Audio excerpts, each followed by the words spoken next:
barke alxuraan karim am na kurum yow maa non mënul ñàkk da sigil Sénégal barke alxuraan karim da ngaa sigil Sénégal barke maam Cheikh Fall kii suñu frère la barke alxuraan karim yal na la yàlla sàmm yal na la yàlla sàmm barke leeru alxuraan li ñu def yal na la yàlla sàmm mariage barke alxuraan da nga sigil Sénégal non frère da nga sigil Sénégal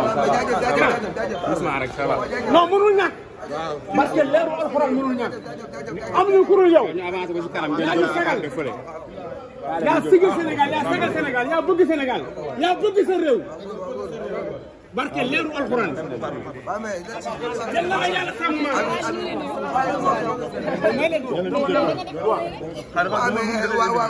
non mënul ñàkk waaw mais sant nañ leen bu baax a baax sant nañ yàlla bu baax a baax a baax jërë ngeen jëf bi jërë ngeen jëf ci ñëw bi jërë ngeen jëf ci ñëw bi. Wally Ballago Seck da nga ko liggéey woon def nga ko.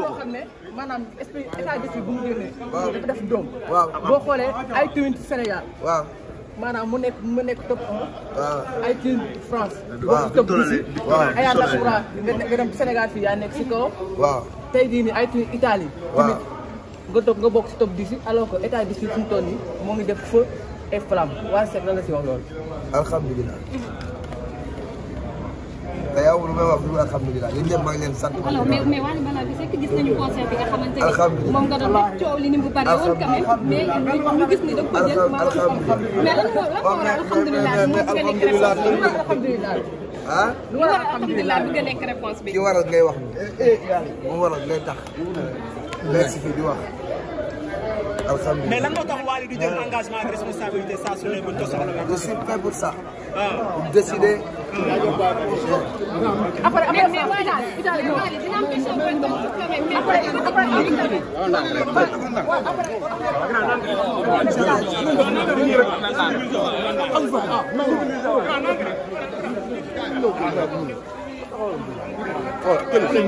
ñëpp di ngeen am li ngeen bëgg dox leen yéen dox leen waaw dox leen moom muy dox ngeen am arrière leen moo ci leen weñ boobu waaw matul waaw arrière leen da leen dox arrière leen voilà c'est bon waaw yëkkati film ndamu Sénégal sagu Sénégal dox leen bu ngeen dox rek dox leen waaye nu ngeen pousse nee nga ma photo wi dox leen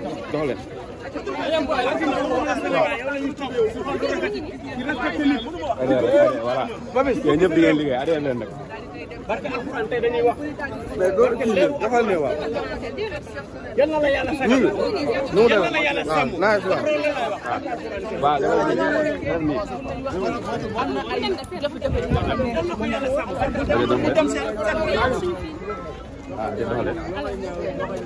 suñu titre nga titre Sénégal la samu Sénégal la Papis ku mu nekk yal na la yàlla sàmm ñi lay jaar ñi lay jaar waaw c'est le meilleur c'est le centre du peuple c'est le golden boy c'est le phénomène de la musique sénégalaise yal na la yàlla sàmm kii ndamu Sénégal la réew mu arrière leen